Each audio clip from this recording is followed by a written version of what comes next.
Hello, everybody. Holy crap. It's like 12 minutes later. Thank you so much for your incredible patience. I'm Kaiser Reinhardt, the first Grand Admiral of the Imperial Fleet. And I suppose that makes me the Kaiserine. My name's Lydia Ann Krieger, formerly Sugar Baker of the Atlanta Sugar Bakers. She's my wife. That's why she's the Kaiser. Yeah, you guys figured that out. That's where I am. However, my name's Will. And I'm Karen. We actually are married. So if I was Kaiser, she would be a Kaiserine. And there was a ball dropped. And where a ball drops, ouch. I say ouch. His Royal Highness Hastings II and others, we're the others in this case, Designated others. introduces you to TeslaCon and asks questions for you before the weekend starts. This is intended for new members of the convention or those who really want to brush up. We have two choices. We have characters that we are in, and if the hat goes on, then I am Reinhard Krieger, and if the hat comes off, I'm just Will. Welcome, everyone, to TeslaCon, where things happen. Like, we were in a rehearsal, and I said to the director of the Silver Star Players, hey, Ansel, is anyone actually going to be here? It says Bobbins and others. He says, no one told me anything. Should we check that out? Yeah, that might be a good idea. Hi, everyone! So, just for our interest and edification, how many of you guys are here at your very first TeslaCon? Holy crap! I mean, that's really wonderful, and thank you. Welcome, everybody! Okay, I did not peg anyone here as a first-timer. Except possibly my buddy, Bill there. And I know he's been at it for many years. Yeah, you guys. Yeah, we don't believe you. I also know that Bill has been doing this for like 7 years. So, but he's the closest to looking like a first-timer. Because he's going easy today. So, let's start from the beginning. Which I don't mean as an insult. Also, incidentally, I don't mean to say that, oh, Bill, you should really stop with your costume wearing. Because that's dickery. As a hickory and dickory, and it makes mice afraid, and they run on clocks. I'm just out here on the road, so. All right, since we're already late, let's move forward. Moving forward. TeslaCon is a little bit different than most steampunk conventions and most science fiction conventions in that it is an immersion event. That means there will be things going on all around you at any given moment that are part of an ongoing storyline. This storyline has been developing now for 10 years. I'm not that old. And so there's a lot of backstory. Reinhardt started out as just the captain of a air-going submarine. I think it was, yes, it was an air-going submarine. It was primarily a submarine that could fly. Yes. Don't ask us how we were able to inflate those big balloons after we came up out of the Sea of China and transported ourselves all the way across the entire damn continent in the course of the time. It took the complete closing ceremonies, but we did because we're cool. Yeah, just go with it. Just go with it. And through various happenings and personal attrition, he is now the Kaiser of Germany. Why? Because the original Kaiser was betrayed by his people and forced to fight on the side of the bad guys, and when he got annoying to the bad guys, they executed him, and then they executed his children, and then they executed anybody who was in line, until finally I'm one of the highest, oldest ranking German families around. And I'm from freaking Bavaria, which tells you how sad things got.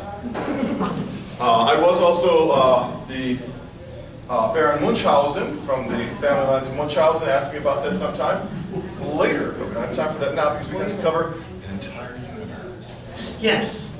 So the main players in this are Swarm. We are Swarm! That's their battle cry. It is led by the evil... Purple and black. Yes. It is led by the evil and nefarious Dr. Procticus. Dr. Practicus was once a great humanitarian scientist, making the world a better place with science. He was able to regrow limbs on soldiers who had lost them, which would be much worse if they grew them on soldiers who had not lost them. Yeah, that would be awful. That would just be weird. And he was also able to cause ladies to rejuvenate their youth. And this was really popular. A lot of rich dudes decided, hey, Edith, you're 22 again. Yes! However, what the rich dudes had completely forgotten is that if their wives are 22, they can spend a lot of money on the newest fashions. Why? Because they're 22, they look amazing, they want to look even more amazing. Oh, and there's another problem. When your wife is 22, and you're 67, your wife is going to get dancing lessons. And by dancing lessons, I mean she's going to get a dancing master. It's a teacher. And by teacher, I mean other things. And by other things, well, I think we all know what the dancing master used to be called. It was called gigolo. And everywhere I go, people know the song I'm playing. So this, of course, made the gentlemen very angry because they were like, I can't have my cake and eat it too. Someone else is eating my cake. Not literally, mostly. Right, because we're not that kind of a show. Yeah. Mostly. What happens behind closed doors? And so, because other people wanted to get profits off the things that Practicus was doing for free for the good of humanity, old man Practicus was chased down to be arrested by forces loyal to the old crown. They're dead now. And he fell into a vat of, how did this get here from Gotham? And when he emerged, he was young and handsome and completely insane. And he started a secret organization building robots and monsters to take over the world and destroy all those who had wronged him. And in year one, kidnapped. That's not the right word for a ship. Hijacked the Explorer 1. Well, we didn't know it was Explorer 1 until we got into the Explorer 2, which is the exact same ship, but with the number 2 on it. the number 2. I always thought it was Explorer. Aye, aye. Sorry. And thus began the first ether war. Paris was burned. The Eiffel Tower was melted for fun. It had just been built too. And then there was a great battle fought over the English Channel, and eventually we drove the forces of darkness back. And that is when we went on to chapter 2. Practicus did not make an appearance in the first year. He had a man who was his minion, who plotted assassinations, and we tried to unravel who had done it, and we figured out that there was someone behind it all. In year 2, we went under the sea. Under the sea. And that was on my ship, the Trident. She was a beautiful submarine, the size of a hotel. You will see a pattern here, eventually. And in this beautiful submarine, we went around the world. We had to go underwater because he controlled the air over Europe and over the Mediterranean. And so it was very unsafe for us. But eventually, we traveled, we found the great, it was not the Atlanteans, Silurians? Lemurians. Not Lemurians. It was not the Lemurians. I did give a presentation on the road. Anyways, it was not the Atlanteans, it was... Begin with the S. maybe it was the Silurians? I think so, yeah. Anyways, underwater, yes! Silurians are underwater, are the deep earth-dwelling creatures from Doctor Who. So, but it's some, anyways, monsters, people, ancient civilization. We got along with them a little bit. Practicus created trouble. He sent underwater submarines to attack us, and don't mind that, it's just one of the little rail cars here in the shipping yard.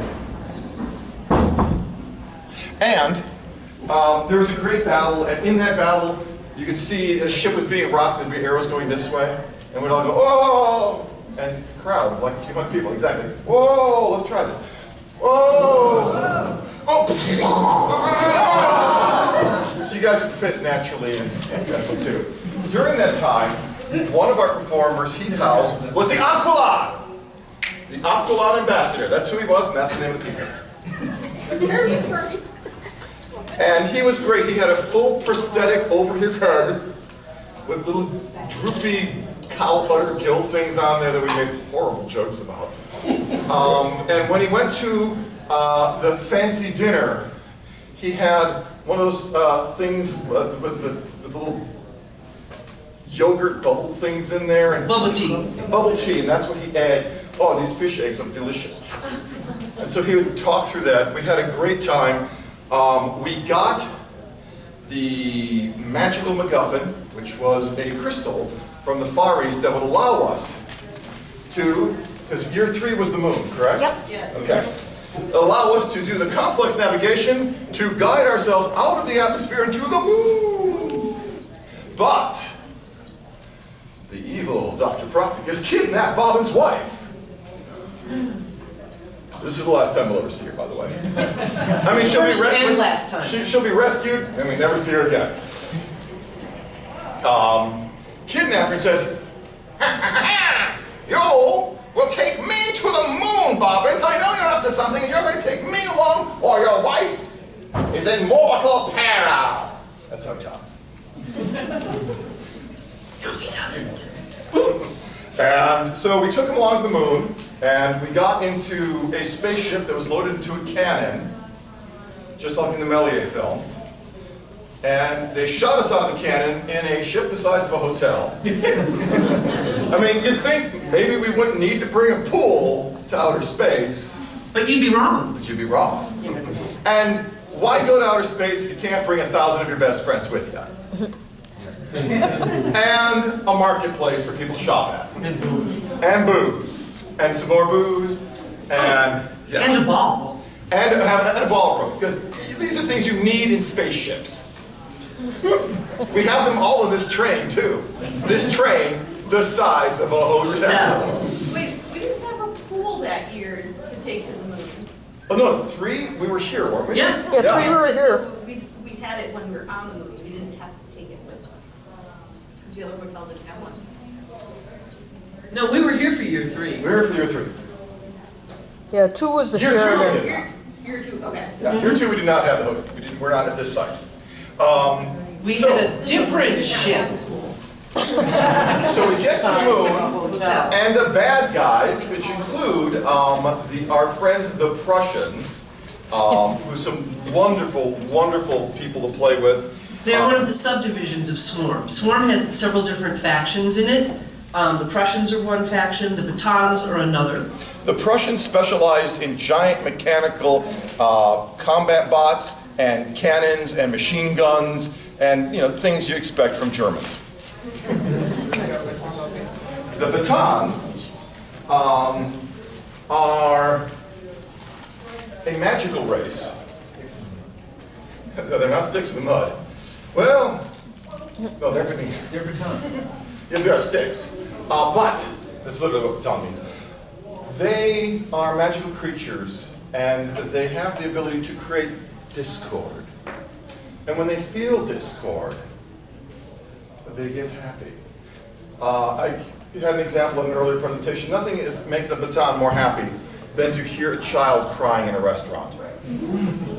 Because everyone around, the child's miserable, and the children's suffering. Good. But the parents are embarrassed. Everyone around them is angry.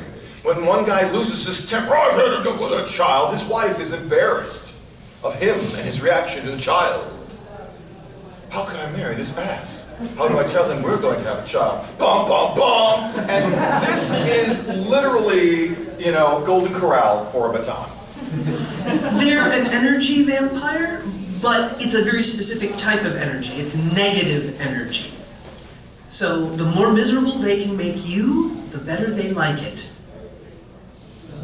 They're jerks. We also had the Leichenbraun, which were produced by Dr. Moreau, and then released into Europe, where they probably took over areas in Eastern Europe, especially in the Balkans, and proceeded to go on campaigns of conquest to dominate and subjugate all because they're jerks.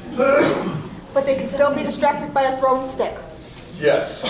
And if you scratch them behind the ear, their leg twitches. They get angry when you do that afterwards. They say, oh, how could you humiliate me so? Very easily. Oh, I'm sorry, I'm sorry. I hate you. So those are some of the factions, and then there are more, and there are spies for them. But in year 3, we got up to the moon, we hit Santa Claus on the way up.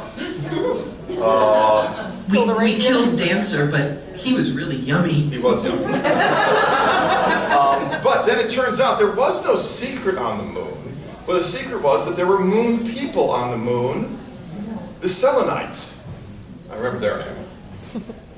And the Selenites captured Practicus and defeated his forces in a battle.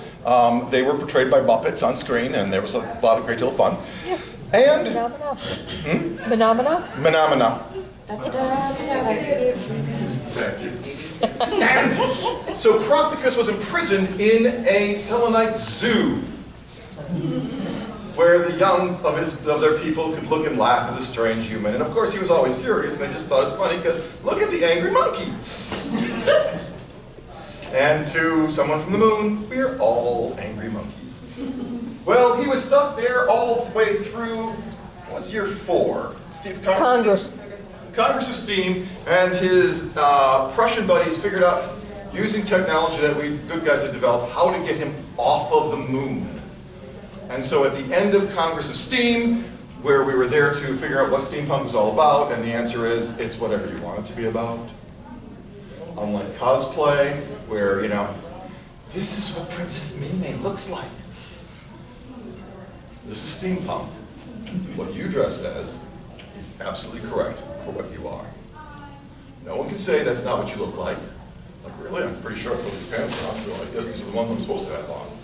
If I wasn't wearing them, that would be cool. Not if you're tough. Yeah. And as a result, we ran into the fun that Practicus is back, and I believe then we had to go to the center of the Earth, because we wanted to find an ancient secret that was down there that would allow us to play with the very fabric of time. Because what else are you going to do this weekend? By the way, spoiler alert, there are dinosaurs at the center of the Earth. Yeah, the whole biome down there. People and living creatures and magma men and a royal family. But the evil Dr. Practicus had already got himself down there, and he had taken over the place and was holding the royal princess hostage. Why, with a gun to her head, there was nothing the royal family could do but help give him the things he wanted and possibly give him the control device that would allow him to reach through the barriers of time and throw my cousin. Wait, no, I'm not a character. He was going to take my cousin and throw him into the time void, rendering him insubstantial and out of all creation, as though he had never existed at all. Yeah, we'd create such a time mess, but that's okay. Apparently the device allowed you to take care of time paradoxes. However, of course, our plucky heroes were able to stop his nefarious plan. And we saved the day. By the way, did we mention that the ship that we took to the center of the Earth was, say it with me, the size of a hotel? Because if you're going to bore through the Earth's mantle, don't do it in something thin and pointy. Do it in a hotel. Yeah. We had a lot of fun there. The descending through parts of the Earth things got really repetitive. Yeah. You know, the dinosaurs were there. The dinosaur graphics froze. And I said, yeah, as I said to him, oh, he looks like he is frightened. It was a great deal of fun figuring it out. At one point, things were going all haywire. A young man, Drew, who was an amazing performer, was on the stage and reaching underneath the stage to work at the wiring at the controls as we're standing at the thing, you know, begin ascent, all engines are at 100%. And somebody actually complained to Eric. Eric, we couldn't see what Beauregard was doing. with underneath the stage. We couldn't see what he was doing through that control panel.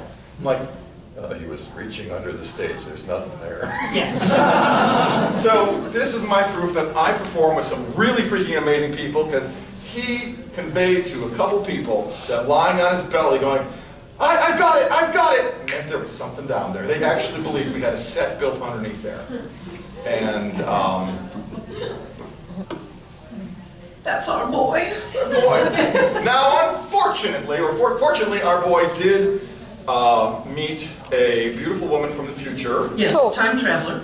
Totes. Totes Goats, I believe her last name was. We approved of her. We liked her a lot. She was with us when we went to the Old West. Yes. Because once you've been to the center of the Earth and the Moon, where are you going to go next? Rusty Gear Gulch. At Rusty Gear Gulch, and there was a whole bunch of stuff that was supposed to happen there. Some of it we couldn't afford to do. Some of it we just said, no, Eric, don't do that. That's a bad idea. No. No, we will not be playing with you. You may think it's funny, but no. There's this thing called cultural sensitivity. So on that one, he's like, oh, come on, but it'd be funny. Like, no, no, dude. But going past that, we did have a lot of fun in the Old West. The bad guys were there, being bad, because that's what they do. And Practica shows up in a giant suit. Because it Robot was suit. Robot suit built out of a train. Yes. So, Train. a train. So it had the giant, you know, the stove, the giant The locomotive. cow catcher? Smokestack. Oh, okay. Thank you for helping me with my lack of words sometimes. Words are hard. Words. I mean, all I can think of, there's an ingenious device in this. Flips around like this, using the hot air that's rising from the smokestack to turn this. And as this moves, it catches cinders and breaks them up so they don't fly out into the prairie and start the countryside on fire. What an ingenious device, using the energy being exhausted to minimize the threat. And I couldn't think of the word smokestack. So it had a smokestack for a stove top pipe, you know, hat, had a cow catcher on his front, and so we had a little film, and then Thomas Williford did his steampunk Iron Man suit and was flying around punching them, a couple places where it's not nice to punch folks, and the good guys won. Yay! I'm saying bad here. Usually there's more bad guys than good guys because everyone seems to like the bad guys more. You may have seen something out there. There is a fancy pants dinner with bobbins, and we've been doing this now since the beginning, I think. And since about year 3, we've also had a bad guys dinner, a villain dinner, where all the villains get together and they plot their evil plots and just be generally naughty with each other. These are always the most popular dinners, those ones. Now the good guys dinner, we do get better food. We had that one sorbet thing that was just defined. What was that, dear? Oh, I think it was lemon sorbet. But never mind. Anyways, someone took booze and made it into a frothy ice, and you just put a little bit on your tongue, and the booze just melted right into your tongue.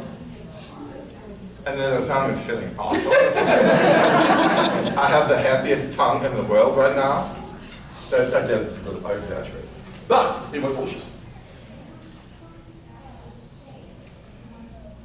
Old Wild West defeated them. Exposition? Yeah, Paris. The Paris The Exposition. Paris Exposition, thank you. So, at this point, we realized, okay, the bad guys have been basically defeated, everything's cool, and... 7 was Bucharest. Oh, Paris was before Bucharest. Paris was Paris? Is it? Bucharest was 8. Yeah, Paris was 7. Bill. Paris is 7. Paris is 7. Wild West, Grand Exposition Scientifique. So we did have a Grand Exposition, the brand new Eiffel Tower still being built, and marvels and wonders, and everyone was on their good behavior until the end when, if I recall, that is when the Second Ether War began. And everything went in the poopers. yes. because swarms started bombing things. And the next year, we tried to contain the situation over in Bucharest, where we dealt with those bad boys, the Leichenbraums. And they were a lot of fun. And the Tsar and Tsarina were assassinated. Yeah. Oh, no, that's when the crap hit the fan. Yes. Yes, everything was calm during that one. Everything was still fine, Jim Dandy. And then the Tsar and Tsarina were assassinated, and then we moved into the Second Ether War. Sorry about that. I apologize. Well, didn't the Queen of Bucharest cast a spell so that nothing not nasty could happen? She did. She cast a magical spell, because yes, we're that kind of a science fiction universe. And so nothing bad could happen. But unfortunately, the bad guys had snuck some stuff in there. And one of the Leichenbraums attacked the Tsar of Russia and his wife and killed them on stage. Not exactly suitable for little ones. It was pretty traumatic. Yeah, right? Yeah, right Bobbins and everybody. And that was Bucharest. And after Bucharest, we went on to? Battle of Britain. Ah, yes. Yes, because the bad guys then pushed their forces over the next year from the Far East, where they had basically enslaved everything in China through superior firepower and forced them to build factories and then use those factories to build war machines. In fact, they had never stopped fighting the war. When we declared peace at the end of the First Ether War, they were still manufacturing airships and guns.